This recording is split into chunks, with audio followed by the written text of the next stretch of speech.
de la téléprésence, de qu'est-ce que la téléprésence. Donc en fait, c'est vraiment le fait d'interconnecter deux lieux ensemble, principalement donc avec des flux audio et vidéo la plupart du temps. On peut aussi ajouter d'autres données, on verra ça un peu plus tard, mais la base, c'est quand même l'audio puis la vidéo. L'idéal, c'est de faire en sorte que les deux personnes qui sont éloignées par plusieurs centaines, voire plusieurs milliers de kilomètres, ont vraiment l'impression de vivre une expérience ensemble, puis d'être ensemble à ce moment présent, puis de pouvoir échanger comme si c'était physiquement à côté. Si on prend un peu l'exemple de Star Wars, par exemple, dans les premiers films de Star Wars, on pouvait voir, d'ailleurs dans les derniers aussi, on pouvait voir qu'ils faisaient des rencontres, puis chaque Jedi était dans différentes planètes, mais qui se regroupaient autour d'une table, puis qu'il y en avait certains qui étaient en hologramme, et c'est vraiment l'impression que les personnes qui étaient à distance sur d'autres planètes étaient présentes par l'hologramme, en fait. Donc, c'est un peu vers quoi on tend aujourd'hui, vers la téléprésence. On ne sait pas encore faire d'hologramme, malheureusement, mais on essaie de tendre le plus possible vers le fait de voir la personne en 3D autour de nous, puis pouvoir presque tourner autour d'elle. Donc la téléprésence, en fait, elle demande à ce que les sens des utilisateurs soient stimulés comme si les deux personnes étaient côte à côte, qu'on a la sensation de la présence de l'autre. Je fais juste une petite différence entre la téléprésence puis la diffusion live, puisque je pense que c'est quand même relativement clair, mais juste pour quand même aplatir les choses un peu. C'est-à-dire que la téléprésence, en fait, comme j'ai dit à l'instant, là, c'est bidirectionnel. C'est-à-dire que les deux personnes qui participent à la rencontre en téléprésence vont envoyer leur flux audio puis leur flux vidéo à l'autre, puis comme ça, ils vont pouvoir se voir. Puis l'idée, c'est d'avoir aucune latence pour qu'on puisse avoir une discussion entre nous. Contrairement, par exemple, à la diffusion live qu'on peut voir beaucoup en ce moment, par exemple, sur les Facebook Live ou sur Twitch, sur YouTube, ou en fait, anciennement, qu'on pouvait voir à la télé aussi, qu'on peut encore voir à la télé d'ailleurs, c'est vraiment unidirectionnel, c'est-à-dire qu'il y a un émetteur qui envoie sa vidéo puis son son à un récepteur, mais il n'y a pas forcément le retour. Aujourd'hui, avec les Facebook Live, on peut voir par exemple qu'il y a le retour sur commentaire, mais il faut quand même faire un peu attention parce que entre l'émission du signal puis la réception par le spectateur, en fait, il y a quand même un délai d'environ 10 secondes qui est présent. Donc, il n'y a pas une interaction qui est directe, en fait. Donc, c'est vraiment la différence entre la diffusion live puis la téléprésence. Oups. Je vais laisser la parole à Rosalie. Oui. Bon, là, c'est peut-être un peu prétentieux. Là. Je m'attends pas à vous faire l'histoire complète de la téléprésence. J'ai pas tout à fait ces connaissances-là, mais il y a quelques projets qui sont intéressants. Ça date pas d'hier. C'est un projet qui a été créé en 1980 entre la ville de Los Angeles et la ville de New York, où les gens pouvaient, dans une vitrine, se voir en live. Donc, ils se donnaient rendez-vous d'une ville à l'autre, ils échangeaient, ils discutaient. Ça a créé quand même un grand engouement. Puis on pourrait dire que quand même c'est le début là, des projets en téléprésence, mais de groupe, dans le fond, qui est autre chose que le téléphone ou l'image vidéo là, qu'on voit en instantané. Là. Il y a plusieurs personnes là, qui sont appelées dans ce projet-là. Ça s'appelait Hole in the Space. Tu peux passer à la prochaine diapositive. Bon, il y a un même type de projet qui a été un peu similaire, en fait, qui a été recréé par Monique Savoie et attendez, là, voilà, et Luc Courchaine, dans le fond, en 1999, entre Montréal et Québec. On va vous présenter une courte vidéo là, par rapport à ça, mais ça crée ce même genre d'engouement-là. Les gens se donnaient rendez-vous sur le banc public pour échanger et discuter, même faire des nouvelles rencontres. Vas-y, Valentin.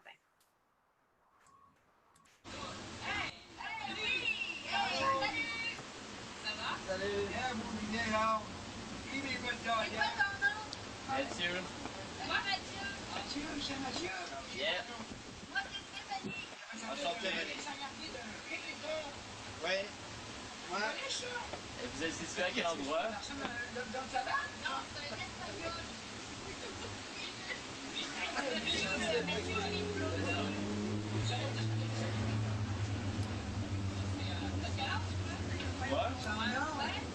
C'est quand même, on voit que c'est quand même un dispositif assez simple. Dans le fond, la caméra est vraiment au centre pour créer cette impression qu'on se regarde. Vous le voyez là, dans le dispositif. Après ça, il y a beaucoup d'artistes aussi là, qui ont créé des projets en téléprésence, des artistes proches de l'art visuel, de l'art performatif. Il y en a un qui s'appelle Paul Sermon, que je vous invite à aller voir son site web, SERMON. C'est un peu éclectique, là, mais il a fait plein de petits projets aussi en téléprésence. Valentin, tu peux... Ouais, voilà. Il y a un autre projet qui a été développé par la SAT où là, on pousse encore plus loin dans l'esprit de la collaboration. Ça s'appelle Briser la glace. Ce projet-là a été fait en 2010 entre la Chine et Montréal. Je pense que c'était dans le cadre des Jeux olympiques. Et l'idée, ce que vous voyez ici, donc, il y avait une image des deux côtés et tu touchais à la fenêtre, la glace se brisait, puis on devait être deux personnes, une de chaque côté, pour être capable de reconstituer l'image. Donc, de collaborer et de travailler ensemble, d'avoir donc des échanges, même si on ne parlait pas la même langue, c'était assez intuitif et instinctif. Fait que ça, c'est des bornes qu'on pourrait considérer aussi comme en téléprésence. En fait, au niveau du théâtre, il y a eu un projet là, qui a été marquant. C'est en 2012. C'est entre la Suisse et Montréal avec Vincent de Repentigny et Julien Brun. L'idée, c'est une pièce de théâtre où il y a toujours un des deux acteurs, dans le fond, qui est reprojeté dans l'autre lieu. Ça s'est relativement bien passé. Ça a été très complexe de monter ça au niveau technique à l'époque, mais à l'époque, c'est 2012 quand même, mais ça allait évoluer quand même très, très vite, la téléprésence. Et c'est sûr que ça créait quand même des petites difficultés au niveau du créneau horaire, du décalage horaire. C'est-à-dire qu'on a dû faire des compromis au niveau de la diffusion. Il n'y a pas une heure qui était parfaite. Tu sais, quand c'était le soir à Montréal, c'était dans la nuit. Donc, à Montréal, c'était diffusé l'après-midi pour que ce soit diffusé le soir en Suisse. Bref, voilà un peu à quoi ressemblait le projet là, avec des murs assez pâles pour projeter l'univers de ce couple-là. À toi, Valentin, là, on parle de la station scénique et de scène ouverte depuis tantôt. Là, donc, je te laisse présenter la station. Là, ça ressemble à quoi? Donc, la station scénique, comme Rosalie vous l'a un peu présenté avec le réseau scène ouvert qui a été monté par la SAT, la Société des Arts Technologiques. En fait, c'est un outil, c'est vraiment une technologie qui, grosso modo, permet de connecter les deux salles de spectacle. En fait, moi, j'aime bien dire que c'est un peu comme un gros zoom comme on est, mais en beaucoup plus puissant. Je dis ça pour vulgariser, hein, ça va plus loin qu'un zoom. Mais en fait, c'est fait pour connecter deux salles de spectacle ensemble. Donc, en fait, la station scénique, elle permet donc de relier par le biais d'Internet les équipements scéniques des deux salles, c'est-à-dire qu'on peut connecter les consoles de lumière, les consoles de son, on peut connecter les caméras, les projecteurs de chaque salle ensemble pour pouvoir échanger entre les deux salles puis connecter ces dernières. Donc en fait, comme on peut voir un peu ici, donc la station, elle ressemble juste à un gros ordinateur en fait, avec deux écrans tactiles, puis un clavier, puis derrière on a comme des branchements, comme on peut avoir des branchements sur une console son, puis une console vidéo en fait. Puis ça nous permet de faire justement le switch entre plusieurs caméras, d'envoyer 3 flux vidéo d'une salle à l'autre. On peut envoyer jusqu'à 16 flux audio directs aussi d'une salle à une autre. Puis donc on peut vraiment simuler un peu comme si les deux scènes étaient à un seul endroit puis étaient gérées depuis un seul technicien en fait, mais avec la station scénique justement. Donc, elle nous sert quand même beaucoup, puis elle nous sert entre autres pendant nos laboratoires qu'on fait avec l'UQAT, que je vais... Ah non, pardon, le réseau scène ouverte avant, excusez-moi. C'est ça. En fait, ça, c'est une vieille carte du réseau scène ouverte. Là, je pense qu'il y a des stations maintenant à Québec. Ce qu'on voit, c'est qu'il y en a un petit peu partout au Québec, puis ce que ça a permis, dans le fond, c'est de réaliser des grands constats. Parce que pour se brancher sur la station scénique, il faut être sur le large bande. Le large bande, c'est du 100-100. On envoie 100, on reçoit 100. Donc, on peut recevoir beaucoup d'informations, ce qui permet de diminuer la latence, donc le temps entre la réception de l'image. Donc, ça l'améliore, je dirais, la fluidité des rapports. Et là, ça a été assez épique, nous, en Abitibi, de se brancher sur le large bande. Se brancher, dans le fond, ça a été assez simple. C'est le réseau, là, le GIRAT, la gestion du réseau large bande en Abitibi qui gère ça. Mais après ça, il y a plusieurs embûches là, qui sont arrivées avant qu'on réussisse à se connecter parce que ce réseau-là, à la base, il a été développé pour le mieux du savoir. Donc, c'est les universités qui sont branchées là-dessus et tout ça. Nous, en région, la fibre rentre à l'université. Il y a comme toutes des notions de sécurité. Fait que déjà, on a eu des problèmes avec le pare-feu. Il a fallu vraiment intervenir à ce niveau-là. Après ça, au niveau des switches, sans rentrer dans le concret là, de la switch, mais c'est comme faut que tu rentres ta fibre dans quelque chose, puis c'est pas une switch normale. Donc, on a tout compris et appris ça. Puis après ça, on s'est rendu compte aussi que dans l'ensemble du Québec, quand ils ont développé le réseau large bande, un peu comme des tuyaux, tu sais, là, tu as beaucoup de demandes, tu as un grand tuyau, puis là, tu veux faire passer le flux, mais il faut avoir un flux dédié pour être capable de s'assurer qu'on ait du 100-100. Parce que là, par exemple, si quelqu'un d'autre a besoin de ce flux-là, ben nous, pendant qu'on est en train de diffuser ou faire un projet en téléprésence avec quelqu'un, ben ça diminue le nombre de flux qui est admissible. Donc, il y a vraiment tout un re-engineering à faire là, pour s'assurer qu'on ait vraiment du 100-100 pour que ça soit vraiment stable. Mais ça a été donc un constat à l'ensemble du Québec parce que quand ça a été développé, ils se disaient, mon Dieu, jamais on atteindra ces flux-là. Donc, ça a été monté en pensant pas qu'il allait avoir autant de besoins. Ça a permis aussi de créer des liens avec des lieux de diffusion parce qu'en tant que diffuseur, on est habituellement chacun chez soi, on accueille les artistes et tout ça, mais là, on peut collaborer et travailler avec d'autres diffuseurs, tu sais, des liens professionnels, même voir des liens d'amitié avec des gens un peu partout dans le Québec. Et nous, en tant que région éloignée, ça nous a fait un grand bien là, de pouvoir créer des ponts avec, par exemple, la gang de Saint-Camille, sans toujours passer par Montréal. Donc, ça, pour nous, c'était un grand avantage. Tu sais, il y a eu beaucoup aussi de gens qui disaient « Ouais, c'est comme un gros Skype. » Mais en réalité, on a trouvé des façons scénographiques de mettre ça en place puis de faire intervenir aussi, pas juste l'image et le son, mais tout ce qui est, je dirais, plus robotique, là, des moving lights avec des capteurs, des senseurs et tout ça. Fait que ça permet d'avoir tout un autre pan qui est beaucoup plus vaste qu'un Facebook Live, par exemple, en pouvant gérer des flux de données. Alors, Valentin, c'est bon, j'ai terminé. Voilà.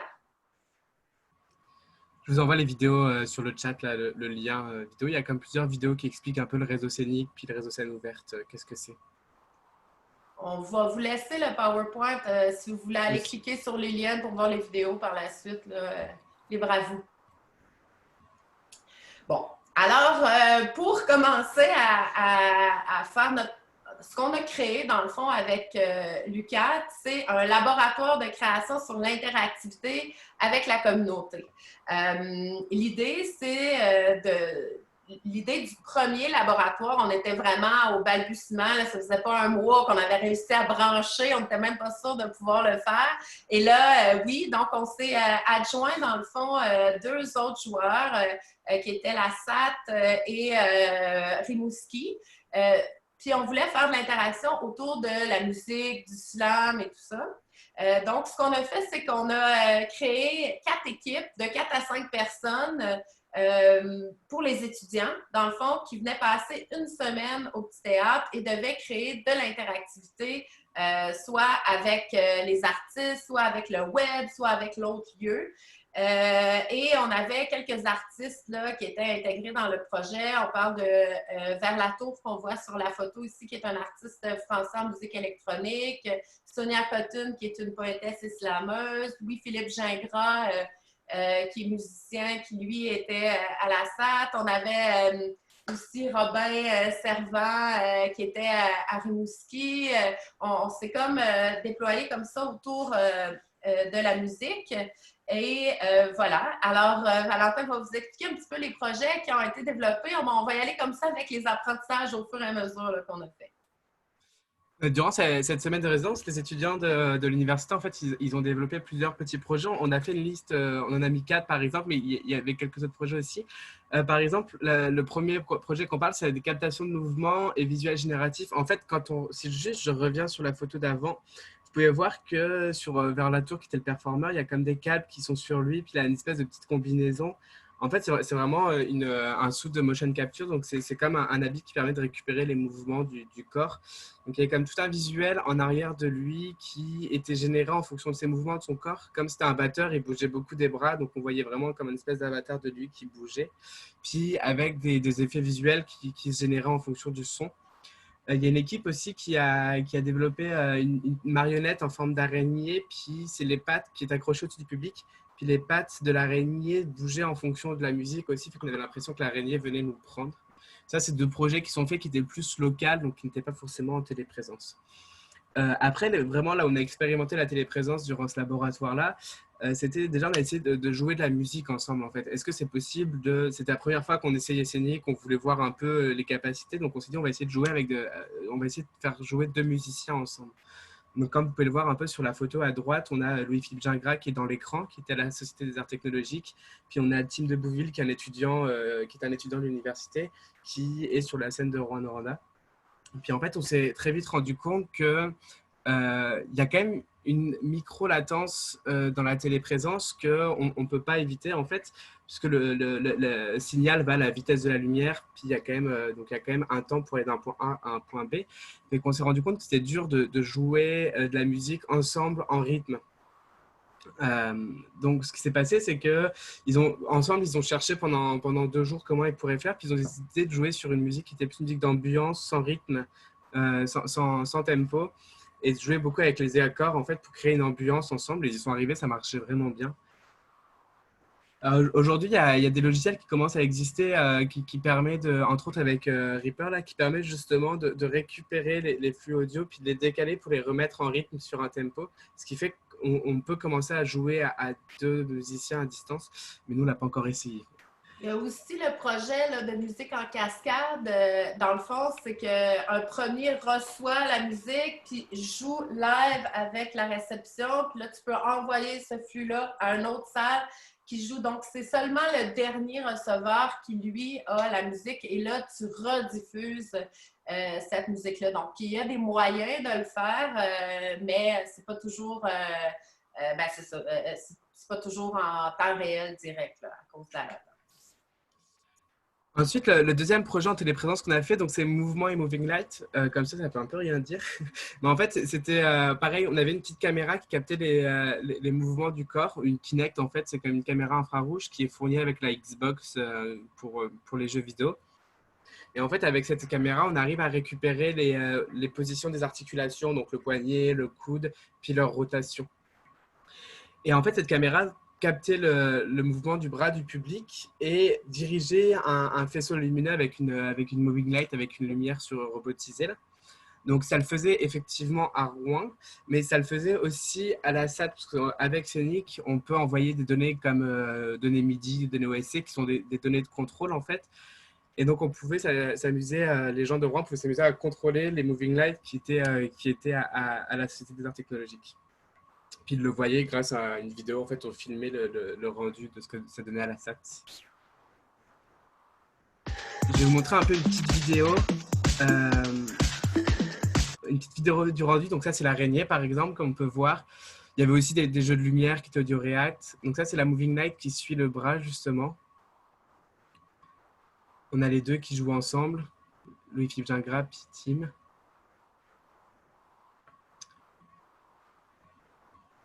Ça, c'était un peu le rendu à la fin avec la station scénique. Le visuel audio react dont je vous parlais.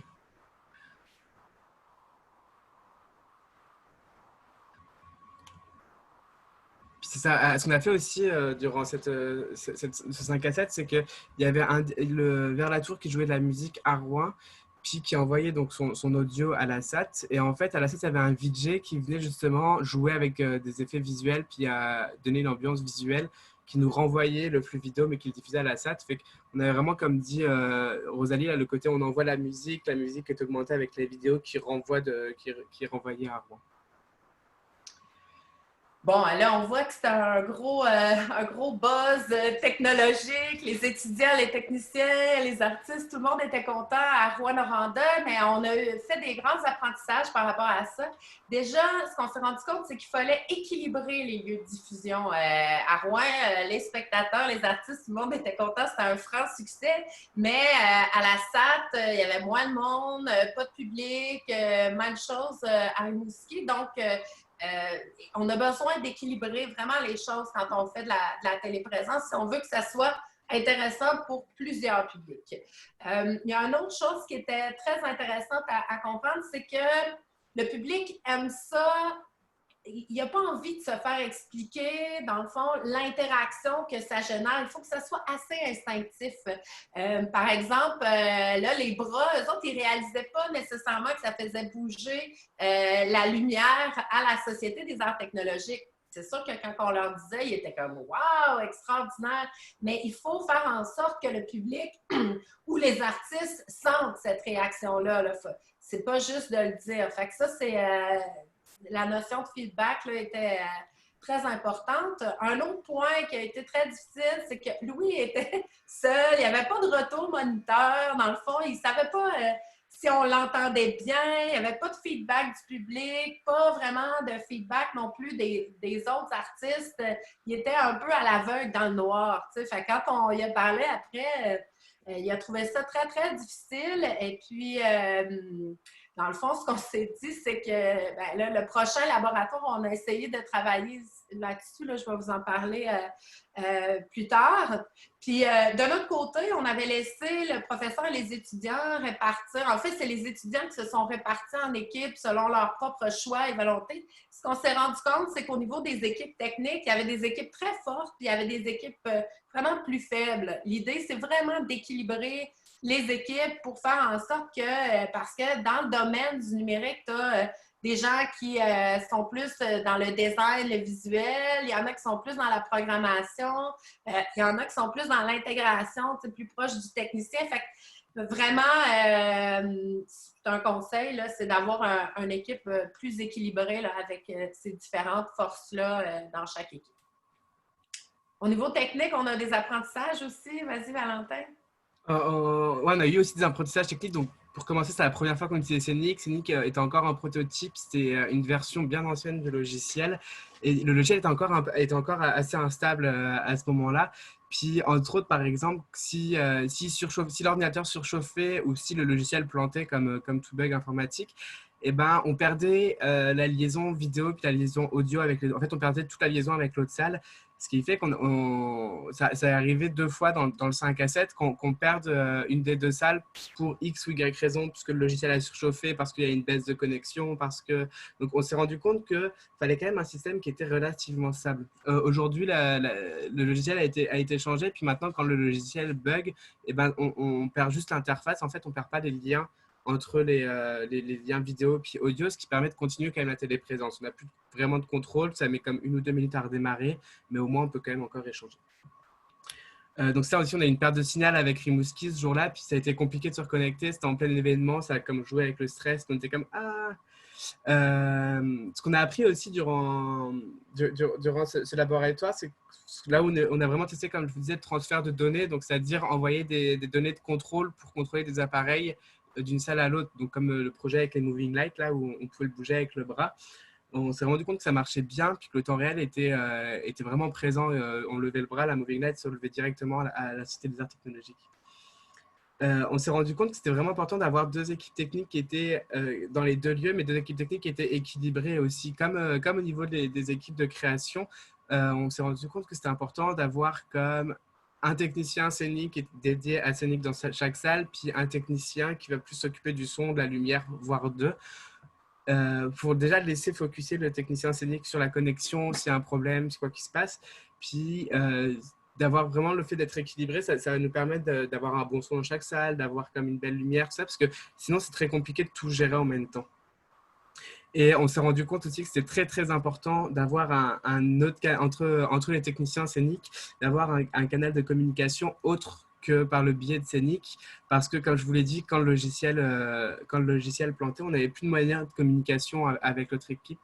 Donc c'est quand même, on a besoin de pouvoir continuer en temps réel, un peu comme dans un concert normal. On a comme un intercom qui permet de relier les techniciens qui sont sur le stage puis les techniciens qui sont en régie. Ben là, c'est important d'avoir un intercom qui permet de relier les techniciens des deux salles pour être toujours en communication. Donc, c'est un peu les apprentissages techniques qu'on a fait durant ce laboratoire. Puis après, il y a le laboratoire 2019 que je vais laisser Rosalie parler. C'est ça. En 2019, on s'est dit, on est parti de la rencontre qu'on a faite avec Louis-Philippe, puis son malaise. Là, il était content d'avoir participé, mais il nous témoignait de tout ça. Et on s'est dit, bon, comment on peut faire pour sentir la présence à travers la téléprésence? Là, on avait plein d'idées de fous, d'avoir des sauts de morphing qui créaient de la chaleur si tu t'approchais de l'autre, d'avoir aussi, je sais pas, de la vibration, bref. On a choisi de travailler avec un collectif Dance to Go de 4 danseuses avec qui on avait déjà collaboré puis qui avait une chimie extraordinaire, les 4 ensemble. On s'est dit, bon, déjà au niveau de la communication, si on en met 2 d'un côté, 2 à Rouen, 2 à Montréal, ils ont déjà une grande chimie entre eux. Puis l'idée, c'est d'essayer de travailler au niveau de la danse ensemble puis de sentir. Quand on est rediffusé en arrière, il n'y a plus ce feeling-là. Quand tu danses, tu sens la présence de l'autre. Mais là, il n'y avait pas ça. Bon, après ça, c'était le postulat de départ. Là. Je ne peux pas dire qu'on est arrivé complètement à effacer ça. Aussi, on avait choisi de faire une seule équipe, vu qu'on avait comme juste un groupe d'artistes pour éviter une seule équipe au niveau des étudiants, pour éviter qu'il y ait des équipes plus faibles et plus fortes. Donc, c'est ça. Et puis, on a fait ça. C'est sûr que quand on fait de la téléprésence, on s'entend qu'on ne fait pas une réduction de coûts. Ça prend 2 équipes techniques et tout ça. Donc, on a fait ça en partenariat avec le Lab DSR. On était bien contents parce que ça nous a permis vraiment d'avoir toute une équipe sur place à Montréal et une équipe sur place à Rouyn-Noranda. Durant cette résidence, une fois de plus, il y a des dispositifs qui ont été créés en fait pour justement répondre à cette question de comment faire danser les 4 danseuses du collectif Dance to Go ensemble. Donc, on a déjà fait les étudiants ont réfléchi à faire des petits jeux interactifs en fait avec des formes géométriques parce qu'en une semaine, ils n'avaient pas le temps de développer du visuel très chargé puis très complet. Et que les formes géométriques marchaient bien parce que visuellement, ça marche bien. C'est quand même relativement plus simple à faire. Et en plus, l'interaction est très simple. On peut le voir en bas à gauche, justement, avec Catherine qui s'amuse à pousser des lignes, en fait, comme si c'était des cordes.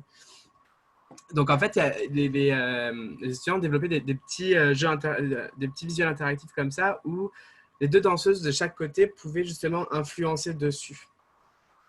Il y a aussi un jeu de silhouette, comme vous pouvez voir à droite, où l'idée c'était un peu comme un Just Dance en fait, c'était que le public suive le mouvement, la silhouette des danseurs en fait qui étaient dans l'autre salle qui était au Monument National et inversement. On a aussi décidé de jouer avec des mini-caméras un peu, puis d'intégrer les mini-caméras au niveau des articulations des danseuses pour voir un point de vue autre. En fait, déjà qu'en téléprésence, on a notre point de vue, puis on a le point de vue de l'autre salle, mais là, c'est de jouer sur un 3e point de vue qui était la partie du corps, en fait, et voir qu'est-ce qu'on pouvait voir depuis le mouvement. Puis, on a fait un petit jeu aussi pour un peu démocratiser le mouvement de la danse, puis démocratiser la danse contemporaine, où les filles de Dance to Go ont fait un mouvement qui est inspiré depuis une texture, par exemple, ça peut être du papier bulle, ça peut être du papier qui gratte. Puis, en fait, le public devait toucher les textures, puis les faire scanner, en fait, avec des puces RFID pour essayer d'analyser quel mouvement et quelle texture. Si vous voulez, ce labo, on a fait une diffusion live en 360. On a essayé ça ce jour-là. Si vous voulez, vous pourrez le voir depuis le lien. On va vous montrer une petite vidéo réalisée par Colin qui débriefe un peu tout ça.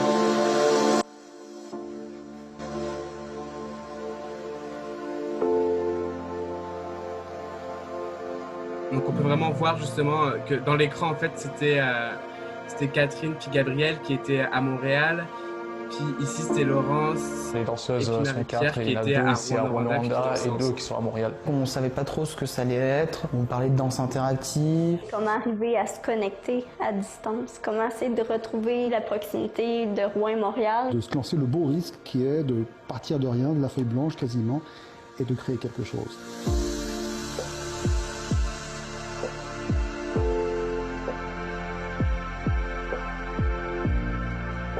L'idée est de réussir à effacer la barrière mise en place par la technologie. Le défi, c'était aussi que le domaine de la danse et le domaine du numérique se mélangent pour créer quelque chose d'uni et de cohérent. On n'a aucune idée, en fait, c'est quoi les limites. Fait que c'est comme des fois, on demande des choses puis c'est pas possible.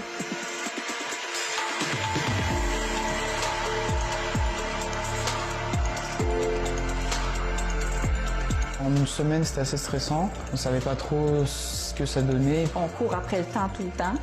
C'était un vrai stress, mais c'était un challenge vraiment cool. J'ai jamais eu une occasion qui puisse me pousser vraiment dans cet apprentissage, alors que là, t'as pas le choix. T'as quelques jours, il faut que tu ailles, il faut que tu apprennes, tu dois sortir quelque chose dans tous les cas. C'est trop cool en fait d'être dans cette optique-là.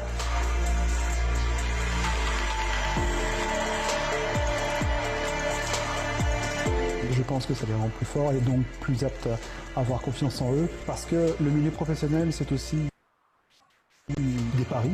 On ne sait pas trop vers quoi on s'en va. La création, c'est comme ça. Il faut arriver à travailler avec le doute, l'incertain, et être confiant là-dedans. Moi, j'ai fait des trucs là tellement plus vite que ce que j'aurais fait il y a une semaine. Ça a créé une très bonne dynamique. Et donc c'était vraiment de la création pure pendant une semaine. On devait à la fois aller très rapidement, mais faire quelque chose de qualitatif.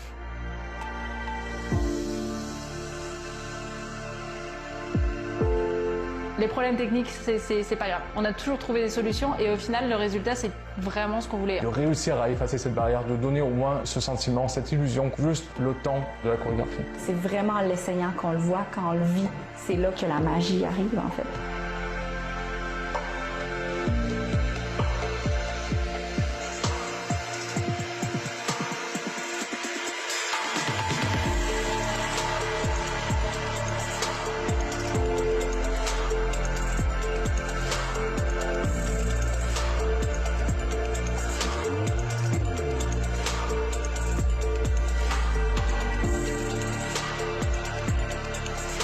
Après la présentation de Dansugo, on a décidé de laisser le public essayer les dispositifs entre les deux salles, comme on peut voir là.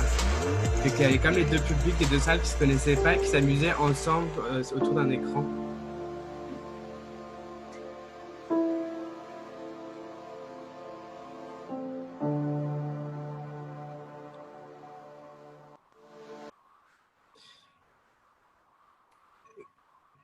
Au niveau des apprentissages, c'est à mon tour, hein? C'est ça? Ouais.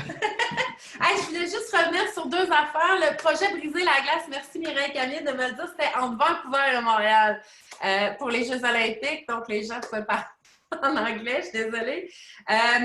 Donc, c'est ça. Au niveau des apprentissages, dans le fond, ce que la vidéo ne montre pas, c'est qu'il y a quand même une difficulté au niveau artistique, au niveau de la temporalité de la discipline. La danse, comme le théâtre et tout ça, c'est très réactif.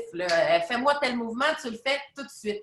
Au niveau technologique et numérique, pour créer une interface comme on voit, ben, ça peut prendre 24 à 48 heures avec des jeunes qui codent et tout ça. Donc, cette temporalité-là était plutôt difficile et dans le fond, ce que ça créait, c'est que ça générait un petit peu de stress, particulièrement au niveau des artistes en art vivant. Donc, l'idée, c'est de, tu sais, parce que là, quand tu l'essayes, ça a pris 48 heures. Si c'est pas ce que tu pensais ou même changer quelque chose, ça peut prendre quand même beaucoup de temps, c'est beaucoup de travail. Une semaine, dans le fond, c'est très, très court pour développer tout ça. Puis heureusement qu'on a beaucoup de jeunes crinqués qui dorment pas beaucoup durant cette semaine-là et qui sont très, très engagés. Bon, après ça, au niveau d'avoir une équipe, c'est très pieux comme veut, mais tu sais, ce qu'on se rend compte, c'est que bien rapidement, des petites guerres de leadership, puis là, ah non, je fais, tu sais, fait qu'à un moment donné, il faut il s'apprend un leader d'équipe qui refocus sur les objectifs pour ne pas perdre de temps là, dans tout ça. Mais somme toute, ils ont quand même, tout le monde a apprécié son expérience. Là, mais si c'était à refaire, on créerait un leader. Voilà. On s'est rendu compte aussi, c'est que en fait, les étudiants sont arrivés le lundi, mais n'ont pas été préparés forcément à l'avance. Ils n'ont pas eu de premier brainstorming, de premier contexte. Ils sont vraiment arrivés dans le vif du sujet le lundi, puis ils devaient pondre en une semaine un projet. Et qu'on s'est décidé, pour la résidence après de 2020, on s'est décidé de changer un peu ça. Puis on a mis 3 semaines en fait où on allait justement être en contact avec les étudiants, on les a mis en contact avec les artistes pour qu'il y ait déjà des idées qui soient faites et tout. D'ailleurs, en parlant du prochain laboratoire. Bon, c'est ça. Le prochain laboratoire, je vous en parle vite fait, mais ce qu'on a décidé, dans le fond, c'est d'enlever la téléprésence pour être capable de se concentrer vraiment sur l'interactivité au niveau des arts de la scène. On a fait un appel à candidature. Il y a plusieurs artistes, plus d'une 50aine qui ont répondu à cet appel-là. On a sélectionné 5 et on les a pairés avec des équipes qu'on avait créées, dans le sens que créées équilibrées. Pour permettre, dans le fond, à ces artistes-là de s'initier aux technologies parce que c'est pas tous les artistes qui sont à l'aise. Puis souvent, ce qu'on a vu par la suite, c'est que les artistes qui ont participé au laboratoire les années antérieures, après ça, ils ont envie de poursuivre cette démarche-là, puis ça leur ouvre un champ des possibles. Alors ça, à partir de ce moment-là, on trouve que juste pour ça, c'est une action réussie. Donc, voici les 5 artistes. On est vraiment allé dans autant la sculpture, le théâtre, le cirque, la danse, un peu partout. Puis vraiment 5 projets qui ont été créés. Ça a été vraiment une belle expérience, mais là, on n'était pas du tout en téléprésence. Alors, on poursuit.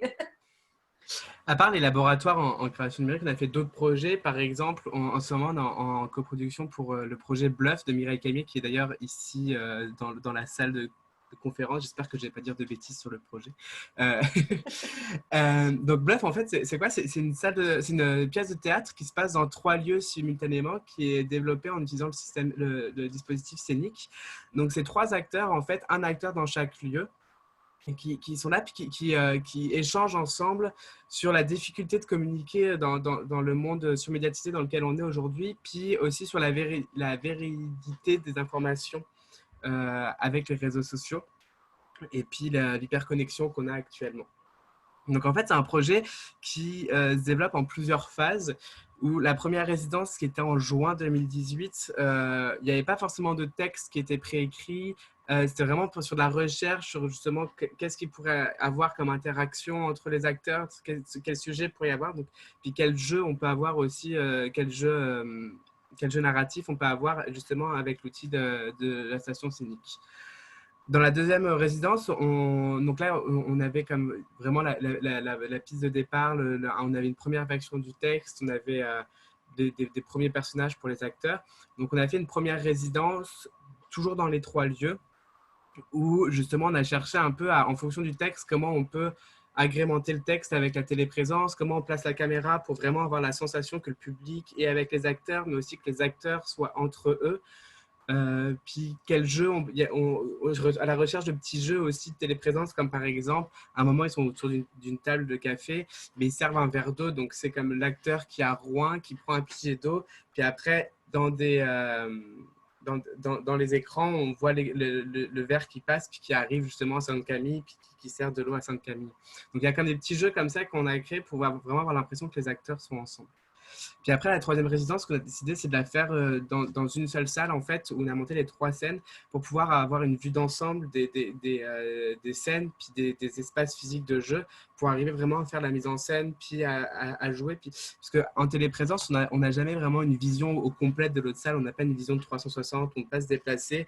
On a quand même un plan large en général, mais c'est toujours un peu compliqué vraiment de se rendre compte. Donc le fait de faire les 3 dans la même salle, ça nous a permis de certifier certaines idées. Puis la 4e résidence qui devait être en mars, on l'attend impatiemment. D'ailleurs, nous, on pousse très fort pour que, bien qu'il n'y ait pas de diffusion, qu'on puisse continuer à travailler dans nos lieux en téléprésence, justement parce que, comme on voit là, sur place, c'est sûr que là, sur la photo, il y a 2 personnes, mais reste qu'il peut y avoir seulement une personne sur scène, un metteur en scène dans la salle, puis un technicien, puis tout le monde peut être à 2 mètres de distance, puis on pourrait poursuivre la création comme ça parce que ça consomme beaucoup de temps de salle puis de temps technique.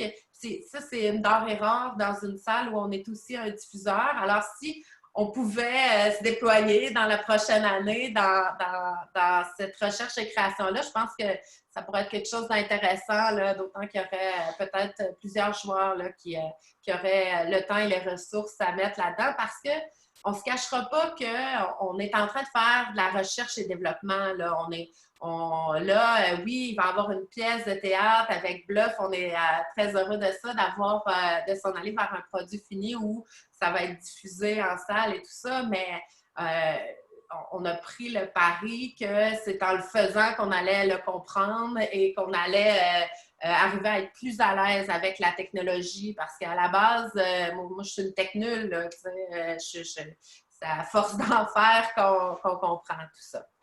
D'ailleurs, je ne sais pas si tu peux changer de slide, Valentin. Non, excuse-moi, je te relaisse sur le projet. Je vais intervenir plus tard.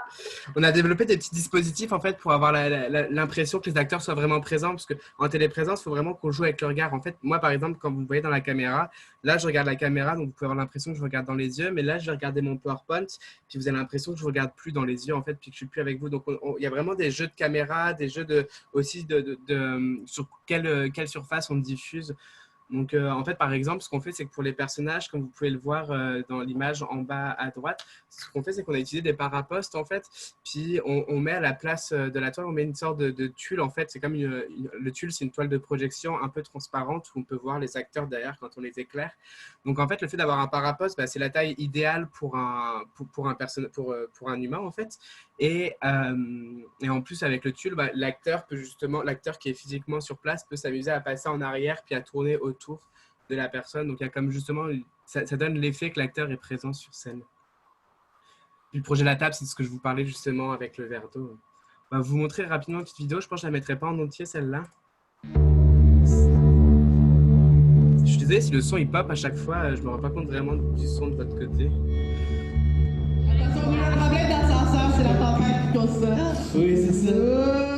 On a joué aussi avec des incrustations justement pour incruster les personnages dans le même monde parallèle, mais tous les trois dans le même monde. Et on peut voir ici dans la maison de poupée justement. Les gens invisibles jouent pas à la maison de poupée, au G.I. Joe ou au Tortue Ninja comme tout le monde. Vous savez pourquoi les amis? J'ai encore eu des... Donc là il y a la scène de la table comme on peut le voir avec le verre d'eau que mais c'est comme si vraiment les trois étaient autour de la table vraiment. J'ai envie de jouer un jeu avec mon public aussi. OK, je pense que tu peux baisser le son encore un peu.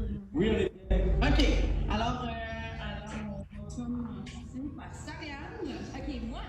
Puis le dispositif, en fait, il est comme en étoile pour avoir l'impression que les trois publics se regardent. Parce que vu que c'est trois publics, et deux, on les aurait mis face à face, mais là, on a quand même fait un système de triangle, en fait, en quelque sorte. Ça va vraiment bien. Toucher. Tu veux servir un verre? Oui, oui, j'y vais. D'accord. Merci. Tiens, ma belle. T'en veux-tu aussi, Étienne? Ben oui donc. J'adore l'eau de cette place. Yeah. Un cachet. OK.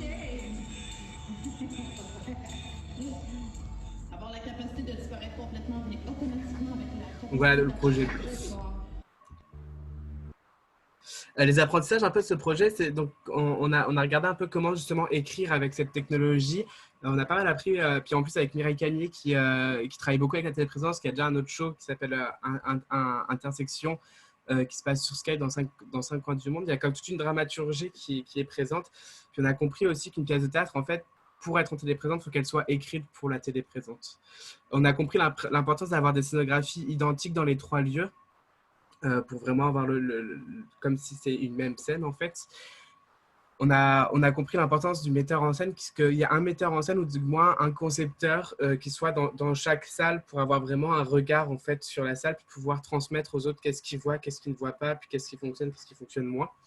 on a compris aussi que c'était important d'avoir pas une seule conception éclairage, mais 3 conceptions éclairage pour les 3 salles. Puis on a compris que c'est très important d'avoir un protocole de connexion en fait, parce que vu qu'on va tourner après, puis donc le but c'est de faire toutes les salles, on ne peut pas faire des tonnes et des tonnes de tests techniques, donc c'est vraiment d'avoir un protocole de connexion qui soit clair, qui soit fonctionnel, puis qui soit simple, pour que quand on l'envoie dans une salle, n'importe quel technicien peut arriver à facilement se connecter à notre protocole, surtout qu'on a comme des artefacts en plus comme le NDI qui a un protocole, en tout cas on joue avec d'autres technologies qui sont liées, donc ça prend vraiment un protocole de connexion qui est simple puis ouvert à tout le monde. D'ailleurs, pour avoir visité plusieurs endroits dans le monde qui travaillent avec la technologie, ça, c'est un des enjeux, c'est-à-dire les techniciens pour la circulation des œuvres. Il y a vraiment un langage nouveau, une façon de faire. Donc, on est bien contents, nous, quand les étudiants sortent et qu'ils s'en vont travailler dans d'autres lieux culturels parce qu'on a développé déjà une façon de travailler avec eux, mais je pense qu'il y a beaucoup de développement à faire là, à ce niveau-là. Puis je pense, Valentin, une chose qui est intéressante aussi de ça, dans les apprentissages, c'est que ce qu'on se rend compte, c'est que les publics ont envie d'interagir entre eux là aussi. Donc, de pouvoir créer des dispositifs pour que les publics interagissent, il ne faut pas les oublier parce qu'ils sont contents de participer à cette téléprésence-là. Là. On est un peu comme au début du cinéma, là, où on voit le train arriver puis on sort parce qu'on a l'impression qu'il va nous rentrer dedans. Mais là, il y a comme cet engouement-là là, pour les publics qu'il ne faut pas négliger. Alors, je vous parle d'un autre projet qui n'est pas tant un projet artistique, mais la demande, elle est forte par rapport à ça. Pour nous, là, il y a plein de gens, on veut faire une conférence en téléprésence dans différents lieux du Québec, dans différents lieux de la région aussi, notamment.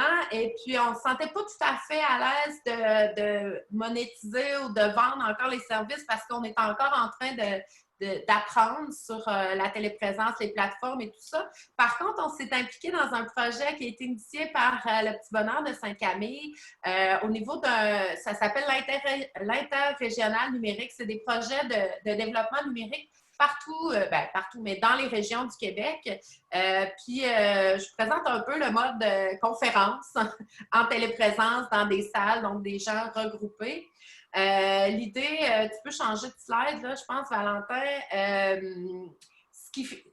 C'est pas, encore là, c'est pas une économie d'échelle. Là. Ça demande beaucoup de collaboration entre les divers lieux. Puis il faut avoir vraiment une pensée par rapport aux lieux, parce que souvent, c'est des lieux qui sont très différents. Là, on avait une église, on avait une cafétéria presque, pas une cafétéria, mais un bistrot d'une école. Puis, nous qui était un lieu plus traditionnel, théâtral. Donc, il faut vraiment prendre le temps de se mettre à la place du public parce qu'on a toujours des choix à faire. Là. Quand on regarde la caméra, on n'est pas toujours en train de regarder notre public. Donc, il y a une adaptation pour les animateurs, pour les conférenciers qui doit absolument se faire a posteriori. Tu peux passer, c'est ça. Ça prend donc 3 animateurs, 3 régisseurs et l'importance de se faire un plan B et un plan C parce qu'il peut arriver pour quelque raison que ce soit, par exemple une panne d'électricité en quelque part dans un des lieux ou un problème technique. Il faut être capable de revenir à animer notre public local. Donc, c'est bien de se prévoir quelque chose si la technologie ne fonctionne pas et aussi de se prévoir des scénarios catastrophes là, avec les différents autres lieux. Parce que quand on est seul dans notre salle, on peut dire, on commence le show dans 5 minutes de retard, le temps que l'artiste... Là, on ne peut pas faire ça. Là. Il y a trop de gens impliqués. Fait que ça prend vraiment de la rigueur au niveau de l'horaire. Et faut absolument qu'il y ait des régisseurs, les techniciens et les animateurs soient tout le monde en connexion, en communication là, sur un autre canal pour justement pouvoir pallier à ça. Pour vous montrer un peu l'exemple un exemple qui peut arriver, là, qui nous est arrivé au dernier interrégional, justement, c'est que on était en pleine connexion, puis arrivé 11h, avec le public qui était là, qui regardait, qui écoutait les conférences, et arrivé 11h, on a une panne d'Internet. On ne sait pas pourquoi, je contacte notre opérateur, puis en fait, c'est qu'il y a un arbre qui est tombé sur la fibre optique et qui a cassé la fibre durant une tempête. Et on s'est retrouvé, en fait, la région n'était plus alimentée par la fibre optique. On n'avait plus Internet au début, on n'était plus capable de se connecter avec l'autre salle. Donc, c'est là où il faut vraiment justement trouver un plan B, plan C très vite. Donc, heureusement qu'on avait comme déjà prévu un peu ça. Ça nous a permis de rebondir très vite puis d'animer le public qui était présent sur place. Alors, je vois, Valentin, là, qu'il nous reste à peu près une quinzaine de minutes. Alors, je te laisse aller avec les petites notions techniques. Un petit guide de la téléprésence, puis quelques petites notions techniques, donc un peu pour débriefer par rapport à tous les projets qu'on vous a présentés avant. En fait, déjà, c'est très important d'avoir une connexion Internet stable, si possible, faire attention aux tempêtes puis aux arbres. Excusez-moi. C'est tout un défi de planifier, en fait, donc c'est très important de s'organiser en amont puis de faire en sorte que on ait fait des tests tous ensemble, puis que tout soit quand même planifié à quel moment c'est quelle salle qui prend le lead, à quel moment, puis d'avoir comme vraiment toute une organisation qui est très précise. Parce que quand on est juste avec un intercom, puis qu'on n'est pas avec, les autres personnes qui travaillent sur le projet, des fois, la communication peut être un peu compliquée. Donc, le fait d'avoir une planification très droite, ça permet d'avoir quelque chose d'ordonné puis qui fonctionne bien. Il faut vraiment laisser un rôle important à l'équipe technique, mine de rien, parce que c'est eux qui vont faire en sorte que tout fonctionne. Dans ce cas-là, au niveau surtout de la connexion. Il y a tout un jeu justement de positionnement de caméra, comme je vous le disais tout à l'heure, pour avoir l'impression que justement on se parle dans les yeux puis qu'on est vraiment l'un avec l'autre. Donc la caméra est très importante. C'est très important de réfléchir à la position. Souvent, ce qu'on fait en fait, c'est qu'on place la caméra au milieu de l'écran. On a comme une petite GoPro, une petite caméra. Puis on la met au milieu de l'écran ou juste au-dessus, juste en dessous. Ce qui permet que quand les gens regardent l'écran, on a l'impression qu'ils nous regardent dans les yeux en fait. Les gens aiment bien le fait de pouvoir interagir, comme vous disiez Rosalie, donc laisser des moments de petits jeux, de petites interactions entre le public, ça souvent ça fait, le public aime bien puis est friand de ces petits protocoles. Les surfaces de diffusion, donc comme on le disait tout à l'heure avec les parapostes, il faut réfléchir à une surface de diffusion qui permet de faire en sorte que justement la personne qui est projetée en fait soit taille réelle, qu'elle soit debout, qu'elle soit plein pied, puis justement de quel outil utiliser. Est-ce qu'on a forcément besoin d'un écran traditionnel 16:9? Pas forcément, peut-être jouer justement avec des parapostes ou avec des écrans qui sont plutôt en portrait qu'en paysage. Donc jouer justement, réfléchir un peu sur quoi on projette. Les incrustations, donc comme on vous montrait avec Bluff, là, le fait de pouvoir intégrer les artistes ensemble dans un autre lieu, ça aussi les gens aiment bien, il y a comme un côté un peu rêveur derrière tout ça. Ce qui est intéressant aussi, très intéressant avec la téléprésence, c'est justement quand on peut contrôler à distance des appareils, puis justement s'amuser, par exemple, automatiser, faire en sorte que les cues de lumière soient gérés qu'une seule salle pour permettre de la synchronicité, que tout soit bien synchro. Donc justement avec Scenic par exemple on peut faire ça, c'est vraiment utile. Ça marche bien dans la téléprésence aussi. Puis donc l'interactivité, les capteurs, les gens pareil, ça vient un peu avec les petits jeux en téléprésence, ça les gens sont friands puis trouvent ça. Faut faire attention d'avoir vraiment une notion de feedback qui est présente, de voir vraiment le résultat, mais les gens aiment bien pouvoir justement s'amuser avec des gens à distance. On va vous parler d'un peu des projets à venir ou très récents qui viennent de se passer. J'ai laissé la parole à Rosalie pour parler du premier projet. Bon, on est en lien avec, encore une fois, le petit bonheur de Saint-Camille pour un projet dont on vient d'avoir le financement. C'est d'essayer de, tu sais, on s'est dit, bon, partout au Québec, il y a des ligues d'improvisation, d'essayer de faire des matchs intervilles. Donc, en utilisant justement des green screens pour être capable de non seulement être capable de faire des matchs en comparé ensemble, mais aussi de pouvoir avoir un nouveau joueur, c'est-à-dire les techno-créatifs qui pourraient mettre les gens dans des lieux différents via le green screen. Donc, c'est un projet qu'on espère développer dans la prochaine année si on a accès au travail dans nos lieux, mais j'ai bon espoir. Je continue à le dire. On aimerait pouvoir continuer à créer en téléprésence en attendant. Voilà, puis on a un autre projet, Valentin, je vais vous laisser, je te laisse parler de ce projet-là, il est tout frais sorti du four. C'est ça, on l'a mis dans le projet récent, parce qu'en fait, ça s'est passé samedi dernier, la finale de ça. En fait, au début du confinement, quand on a vu que toutes les résidences de création s'arrêtaient, que c'était compliqué de trouver des lieux où créer tout ça, on s'est dit, OK, qu'est-ce qu'on peut faire comme initiative pour justement porter les gens à créer, puis porter les gens à créer ensemble malgré le confinement. Donc, on s'est dit, on a lancé le Festival de Troyes, en fait. Qu'est-ce que c'est le Festival de Troyes? C'est 3 équipes composées de 3 artistes de disciplines différentes qui ont 3 jours pour créer ensemble un projet en commun en téléprésence. Ce festival, il a comme 3 objectifs, en fait. Donc, c'est expérimenter et développer la co-création en téléprésence. C'est créer des œuvres d'art vivant qui sont destinées à la diffusion live sur les réseaux sociaux, qui incluent les interactions avec les spectateurs, donc avec le public. Puis, c'est penser des œuvres multidisciplinaires qui mêlent autant l'art vivant que les nouvelles technologies de communication. On a d'ailleurs des participants ici qui sont présents avec nous là. Donc, en fait, c'est ça, le Festival de Troyes. Les équipes, en fait, les équipes avaient comme 3 jours pour créer un projet, puis le projet était diffusé après en live sur Facebook. Au début, je vous parlais de la différence entre la téléprésence puis la diffusion live. Ben, on peut aussi, les deux sont complètement mêlables ensemble, peuvent fonctionner.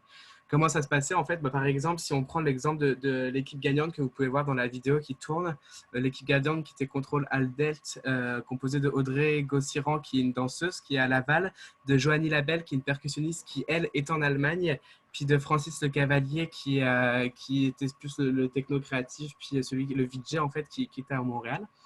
En fait, les 3, ils ont décidé de regarder comment ils peuvent danser ensemble, puis comment leur danse peut être influencée par rapport au public. En fait, j'ai oublié de dire, mais il y avait un thème sur ce festival, c'était le bocal. Donc, ils ont réfléchi sur comment ils pouvaient justement performer ensemble. Donc, ce qui se passait, c'est qu'il y avait Joanie Labelle qui était en Allemagne, qui faisait la percussion, qui faisait toute une bande sonore en temps réel, avec la percussion, avec de la musique assistée par ordinateur aussi, avec un système de loop. Cette musique était envoyée à Audrey, qu'on peut voir sur la vidéo, là, qui dansait en fait. Puis les 2 flux de caméra puis les flux audio étaient envoyés à Francis qui, lui, retraitait tout ça, remettait ça ensemble, s'amusait à mettre des effets vidéo, à passer d'une personne à une autre, puis à diffuser ça en live sur Facebook. Après, les gens pouvaient commenter, par exemple, comme vous avez pu voir, à un moment, il y a des questions qui passaient à l'écran, comme par exemple, dis-moi qu'est-ce que je dois faire dans mon bocal. Les gens s'amusaient à venir ici puis à commenter en ligne, ce qui influençait directement la création des trois participants. On est en train le festival est encore chaud, là, on l'a fait samedi, on est en train de justement demander un peu comment s'est passée la co-création entre artistes en téléprésence. Mais en général, en tout cas, on a vraiment eu des bons retours sur les artistes. Ils ont beaucoup trippé sur le fait de pouvoir travailler ensemble malgré la distance. Puis sous un spin comme ça, il y a comme tout un côté de... comment dire? C'était très friand, puis ça a vraiment fonctionné au niveau de leur création. Puis on avait comme 3 projets assez hot. Je vous invite à les voir. Ils sont sur notre page Facebook si vous voulez aller les voir. En fait, oui, c'est ça. Tout ça amène beaucoup de questionnements. Puis, si j'avais un conseil pour ceux qui veulent se lancer là-dedans, tu sais, dans les arts de la scène, même en théâtre ou en danse, on aime bien quand c'est parfait ce qu'on rend.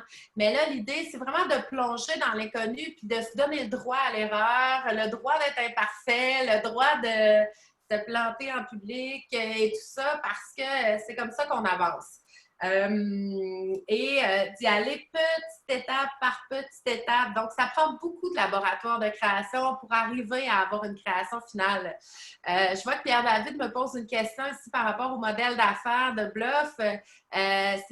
En ce moment, ce qu'on a choisi pour la diffusion de Bluff, qui est prévu en janvier prochain, c'est que il y a un lieu qui ne change pas, dans le fond, c'est le Petit Théâtre du Vieux-Noranda et on se déplace dans différents lieux. Là, si on brainstorm, je me dis, bon, ben si justement on est en période de confinement puis il faut garder la distanciation sociale, peut-être qu'il y a possibilité de garder plusieurs lieux, plusieurs jours pour accueillir moins de monde. En tout cas, bref, tout est sur la table.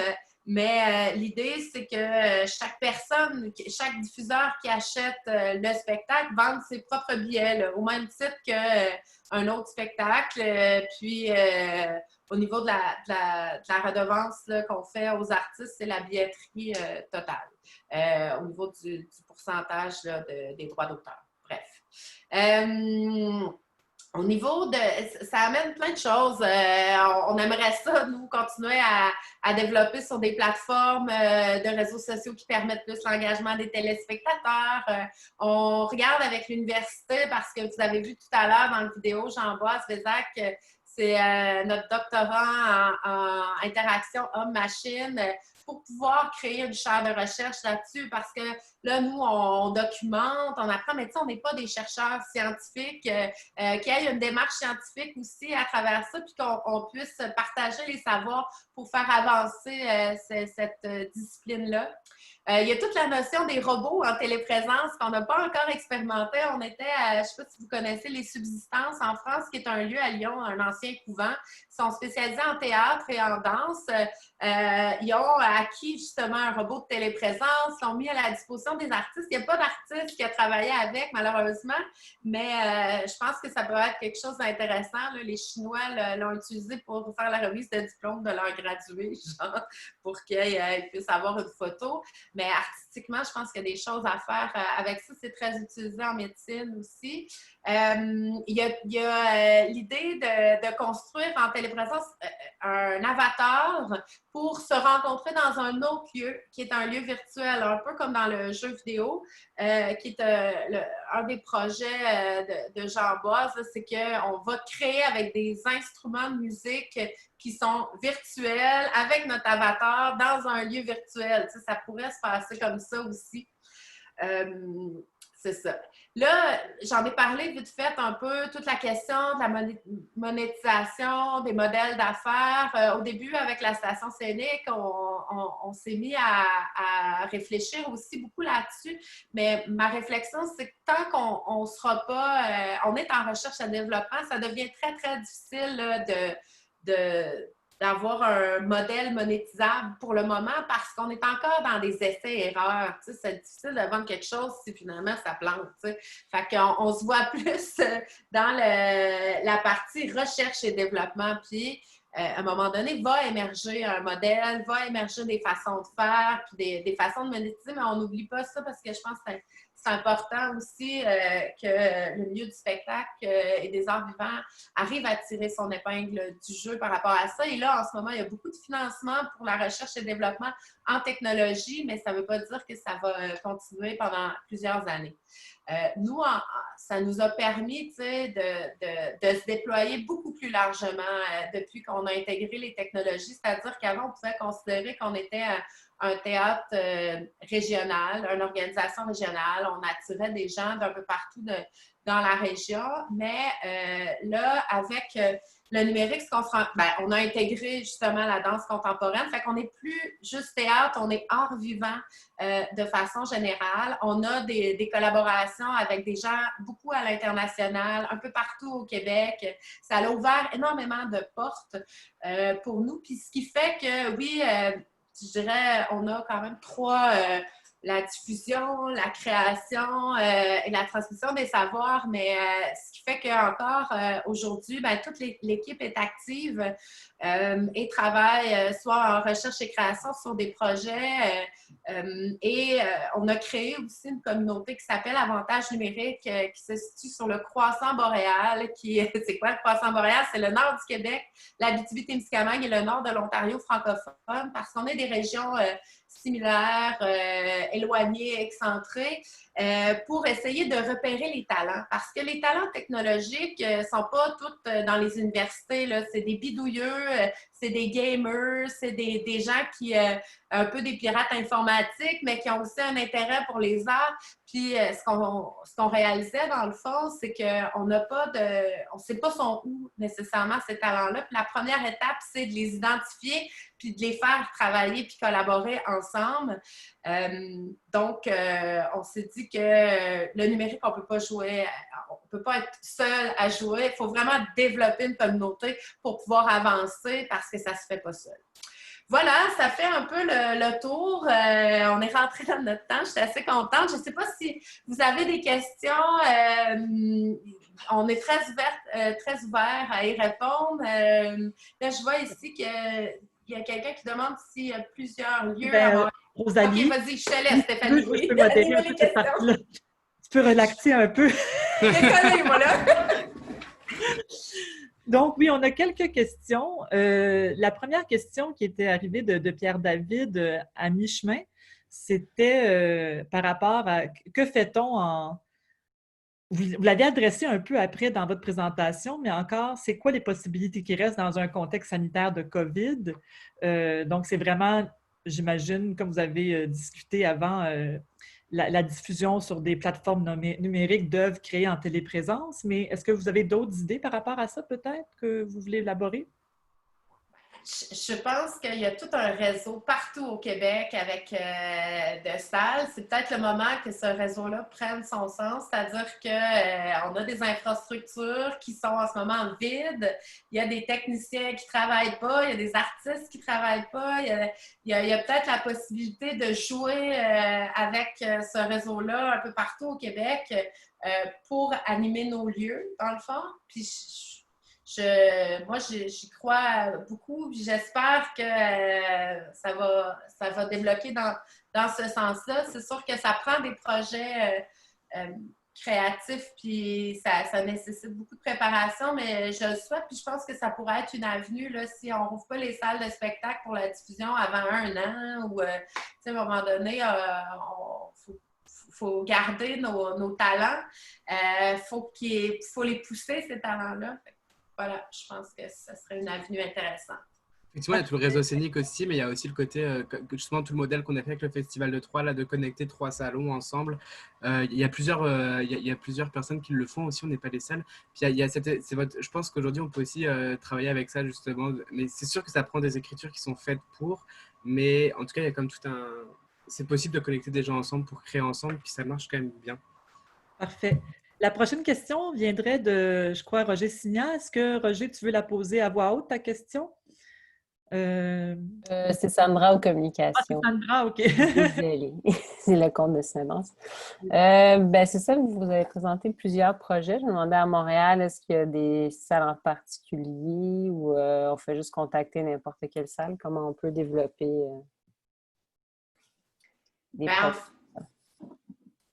Il y a le Monument national, la Société des arts technologiques, la TAU. Je dirais qu'il n'y a pas...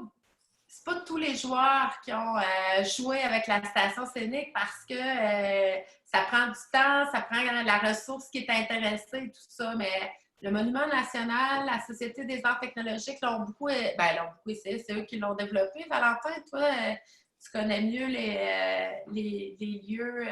Il y a le théâtre Autremont aussi, oui, qui est à la station scénique, avec qui on a travaillé deux. Mais effectivement, je pense que en fait, si tu veux développer un projet avec Scénic, ceux qui ont oui, il y a la Place des Arts aussi qui est à la station Scénic. Les gens sont quand même assez friands de projets autour de justement cet outil-là, fait que je pense qu'il ne faut pas hésiter à contacter les salles ou contacter la Société des arts technologiques qui pourront te référer vers des salles aussi qui pourront aider à développer ces projets. Le réseau a été développé par des diffuseurs, mais dans le fond, ça prend des créateurs. Donc, c'est le moment de proposer des projets parce que c'est pas les diffuseurs en eux-mêmes qui n'ont pas l'habitude de travailler dans des projets de création là, qui vont développer les œuvres autour de ça. Donc, si vous êtes un créateur et que ça vous intéresse, je vous invite à cogner à leur porte, effectivement. Je voulais poser à er.fontaine, est-ce que ça répond à ta question par rapport au fait que la SAT doit ou non être au centre des projets? Est-ce que tu veux spécifier ta question? Oui, en fait, c'était surtout au niveau technique et au niveau des ressources. Est-ce que 2 salles, exemple, nous, Pauline Julien, à Montréal et à Rouen, on pourrait travailler ensemble sur un projet de façon individuelle, juste nous deux, où il y a tout le temps un tiers qui doit être là pour gérer, si on veut, l'infrastructure, qu'elle soit au niveau de la création, au niveau technique. Vas-y, Valentin. Non, on n'est pas obligé de passer par un tiers. On peut faire d'ailleurs ce qu'on a fait avec l'interrégional, là, où on est directement passé entre Rouen et Sainte-Camille. On n'a pas besoin d'une 3e personne. C'est ça qui est vraiment intéressant, c'est qu'on peut vraiment s'amuser à développer des projets directement ensemble. Excellent, merci. dans l'univers du numérique, on n'est plus dans un mode pyramidal, on est vraiment dans un mode par réseau. Donc, celui qui émet, puis celui c'est lui qui devient le leader pendant le moment qu'il émet, puis après ça, il écoute quelqu'un d'autre qui émet. Donc, on n'est plus dans un modèle très centré où Montréal est au centre, mais au contraire, ça donne beaucoup de pouvoir, c'est relatif, là, mais beaucoup de liberté aux régions de pouvoir se déployer entre elles. Merci. Je vais demander à Pierre-David de poser sa question par rapport à l'aspect technologique. Ah, ouais. Ben, je me demandais si, parce que, tu sais, Valentin a beaucoup parlé de l'aspect où les publics sont intéressés à jouer, interagir, mais au-delà de ça, c'est préoccupant quand on entend ça parce qu'on se dit, est-ce que l'artiste arrive à avoir une intention artistique, finalement, dans ce travail-là, où on reste au niveau du divertissement? Donc, est-ce que vous sentez que vous y arrivez dans les projets comme Bluff à dépasser l'intérêt pour la technologie et aller plutôt vers un geste et un propos? Je dirais que oui, puis c'est d'ailleurs, c'est un des grands enjeux, puis il y a toujours deux forces là, entre l'intention artistique puis les possibilités technologiques. Puis c'est sûr que les joueurs qui jouent là-dedans, c'est des bidouilleux, là, fait qu'ils aiment ça, la technologie, puis on n'a pas le choix de faire en sorte que de collaborer avec des gens techno-curieux, je dirais. Mais c'est sûr que l'idée, c'était de tendre vers des propositions artistiques, d'où pourquoi la dernière résidence, on l'a centré au niveau des artistes et non du dispositif technologique, là. Dans le fond, on s'en va tranquillement vers ça en explorant les possibilités, mais je pense qu'il ne faut jamais oublier que l'artiste est au centre de tout ça. Ça me fait vraiment penser au début du cinéma, là, avant... je veux dire, c'était comme ils filmaient un feu, là, il n'y avait pas de grandes intentions artistiques. Puis là, maintenant, aujourd'hui, il y a des œuvres magistrales. Là. Fait qu'on est au début de quelque chose, mais on doit faire nos gammes comme un pianiste avant d'être capable de composer une œuvre. Super, merci Pierre-David. Je demanderai à Marie-Josée Beaubien, qui a fait quelques interventions aussi, de poser sa question.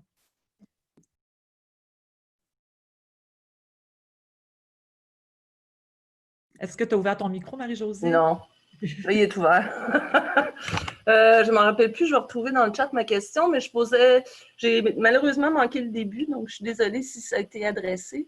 Je me posais juste la question sur, effectivement, on est dans un nouveau modèle, comme vous dites, au niveau de la forme, bien sûr, de la réflexion des artistes, mais on est aussi un nouveau modèle au niveau du succès, c'est-à-dire de l'audience qui est au rendez-vous, c'est-à-dire le prix monétaire pour avoir accès à cette expérience-là, par exemple.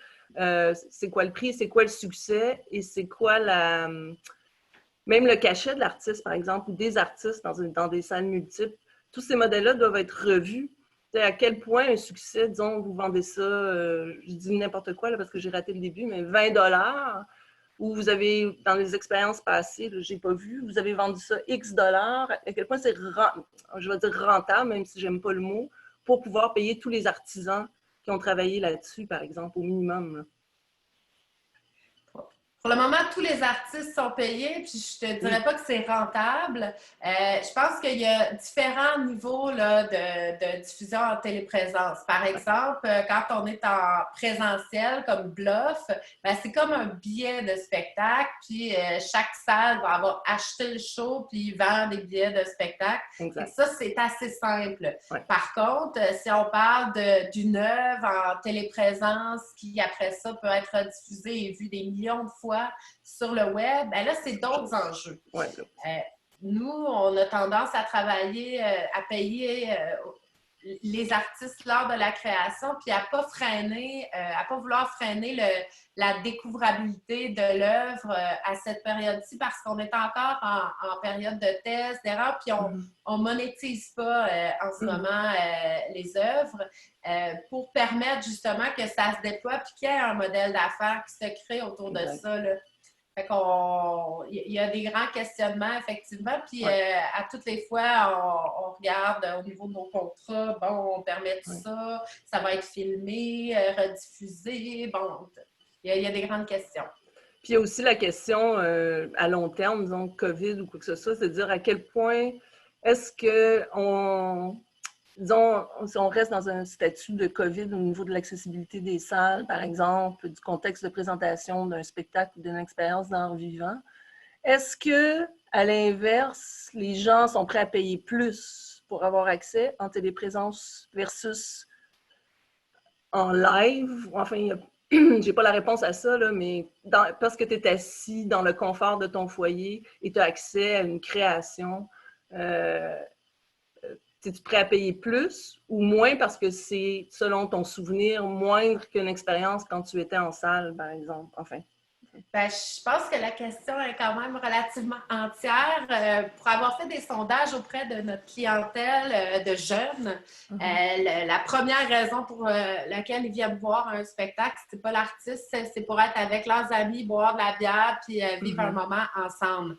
Fait que, à ce niveau-là, je pense que il y a des questions à se poser. Puis nous, nos sorties de laboratoire, on en fait, c'est toujours gratuit et on a identifié notre public comme nos techno-curieux. Dans ces techno-curieux-là, il y a beaucoup de baby boomers très techno, des milléniaux aussi. En fait, c'est toute tranche d'âge confondue, mais c'est des gens qui sont très curieux. C'est les premiers qui vont s'acheter les lunettes Google, puis que finalement, oups, ça ne marchera pas, mais qui ont un intérêt pour ça. Donc, c'est un nouveau public qu'on amène vers l'art. OK. Super, merci. Merci, Marie-Josée. Pascal René de Cotteret, est-ce qu'on a répondu à ta question par rapport à l'ordre de prix ou est-ce que tu parles de l'ordre de prix des technologies? Je te laisse parler. En fait, il y aurait peut-être une dernière question après celle-ci avant qu'on se laisse. Donc, c'est le temps de vous manifester si vous avez des questions. Est-ce que Pascal René est encore avec nous? Ou peut-être le micro est fermé?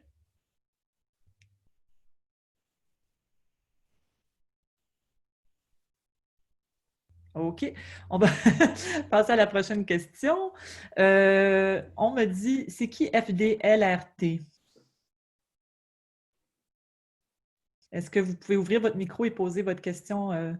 Ah, Frédéric, voyons. OK. Frédéric, est-ce que tu peux poser ta question? En fait, je voulais vous remercier parce que je connaissais un peu le projet à travers le Lab DSR, votre projet au Petit Théâtre. Mais là, ça donnait vraiment une belle ampleur. On voyait le projet, en fait, sous tous ses angles. Merci de faire ces tests et erreurs pour nous. Je me demandais, en fait, si vous aviez une forme d'accompagnement des diffuseurs qui voudraient se lancer dans cette aventure-là. En fait, nous, on est toujours très bons joueurs. C'est peut-être même un de mes défauts, c'est que je dis souvent oui à tout. Les gens, ah oui, on est super motivés, habituellement. C'est sûr que nous, quand il y a des gens qui veulent investir du temps puis se mettre à jouer avec nous, on est très heureux de ça parce que, justement, ça nous prend absolument un autre joueur. On ne peut pas tout le temps faire les deux côtés parce que ça coûte beaucoup de sous. Fait que quand on a d'autres personnes qui veulent jouer, on est très, très friands de ça. On a tendance à tout de suite embarquer. C'est sûr que on a toujours... pendant longtemps, nous, les technologies, c'est pas... on est toujours dans des technologies où on voudrait avoir un public rassemblé. C'est autour des arts vivants. On ne se lancera pas dans faire du design graphique web. Non, on veut rassembler notre communauté, puis c'est à ça qu'on tient. Fait que, quand ce projet s'inscrit là-dedans, que les artistes professionnels sont payés, qu'il y a des techniciens qui sont attitrés à ça, on saute là-dessus à pieds joints. On est même très friands de ce type de projet-là. Merci. tu sais, au niveau technologique, on parlait de... C'est sûr qu'au Petit Théâtre, on a la chance d'avoir des équipements qui sont assez récents, mais rapidement, l'enjeu de la technologie vient, puis du coût de la technologie. Donc, on est en train de réfléchir avec notre communauté, puis l'UQAT, comment on peut se maintenir au niveau technologique, mais tout le monde ensemble, de faire une espèce de Airbnb ou de partage des équipements techniques qui ne sont pas utilisés. Tu sais, je parlais avec le directeur des équipements de l'UQAT qui disait qu'il avait acheté une patente, 60 000 $, ça servait à un projet une fois, puis là, c'est désuet. Tu sais. Fait que pour arriver à c'est vraiment une bonne idée, en tout cas. Justement, pour dire que Nathalie Benoît pose la question en même temps, c'est quoi le coût d'implantation d'une station comme station scénique, par exemple, environ? Bien, c'est sûr qu'il y a beaucoup de financement gouvernemental au niveau du fédéral et du provincial en arrière de ça. Ça nous a coûté 7 000 $ acquérir cette station-là. Mais le coût le plus cher, c'est pas l'acquisition, c'est tout. Ça a pris presque 2 mois à temps plein de notre technicien, le technicien de l'UQAT puis le technicien du GIRAT pour arriver à faire le branchement. Fait que c'est le coût des ressources humaines, il est très élevé. T'sais. Fait qu'il faut prévoir ça. Puis après ça, au niveau technologique, c'est sûr que là, on a comme une batterie de projecteurs. On est super contents, on se sentait super équipés. Puis là, on voulait faire une projection murale à l'extérieur. Puis finalement, on a appelé pour en louer un parce qu'on n'avait pas. La location, c'était 35 000. Fait que je dit non, on va l'acheter là, à ce prix-là. C'est 160 000 l'acquisition, plus 25 000 par l'entier. Ben finalement, on va le louer. T'sais. Fait que c'est sûr qu'il y a beaucoup de gens qui disent hey, j'ai 1000 $, je veux faire un projet technologique. OK, petit, tu sais, parce que oui, quand on connaît, puis qu'on a la solution, puis qu'elle est simple, mais quand on veut faire de la recherche et développement, plus on va passer de temps ensemble, plus on va se donner des petits objectifs, plus on va pouvoir aller loin, tu sais. C'est ça. Donc, avec Bluff, on a décidé qu'on faisait plusieurs laboratoires de création. Au final, je pense que ça va être payant au niveau de l'œuvre finale. C'est sûr que dans 10 ans, peut-être qu'on n'aura pas besoin d'avoir autant de laboratoires puis qu'on va savoir déjà tout de suite où aller, c'est quoi la fonction, puis on va avoir plein de joueurs pour aller rapidement. Mais là, on est dans une courbe d'apprentissage qu'on s'est lancée. Elle est longue, on ne sait pas combien de temps ça va nous prendre et où, si on doit toujours être dans un apprentissage parce que comme ça évolue vite, tu sais, juste au niveau du tracking, là, ça fait depuis 2017 que tu es capable de tracker un visage que tu mappes en même temps, donc tu pourrais avoir des masques et tout ça, mais ça, c'est très récent comme technologie, tu sais. Donc, puis au niveau du scan, là, tu peux scanner une forêt, par exemple, ben là, ça prend comme 1 heure, puis tu l'as tout numérisé. Avant, il fallait que tu crées des arbres un par un. Tu sais, c'était tout un projet d'envergure. Fait que la technologie nous aide à aller plus vite aussi, mais il faut toujours, je dirais, avoir un profil de curieux avec qui on travaille, puis de ne pas avoir peur de la nouveauté, puis des nouveaux apprentissages parce que ça évolue. Tu sais. Fait que... Merci beaucoup. On est déjà arrivé à midi. Merci Rosalie, merci Valentin, merci La Danse sur les routes du Québec, votre participation et puis le projet Lab DSR pour toute cette initiative. Et puis, j'imagine que les gens peuvent vous rejoindre. Est-ce que vous voulez vous rejoindre? Est-ce qu'il y a une information de contact si jamais ils veulent collaborer avec vous, poser plus de questions?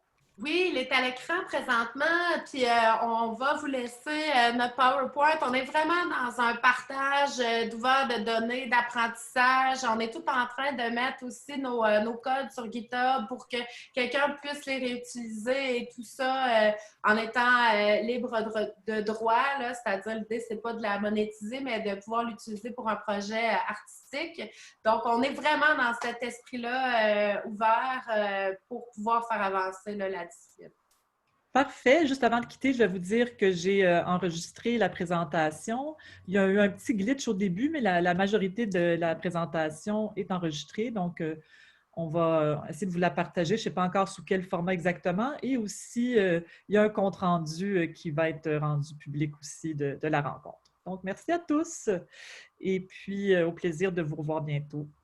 Merci. Bye-bye. Merci. Bye-bye.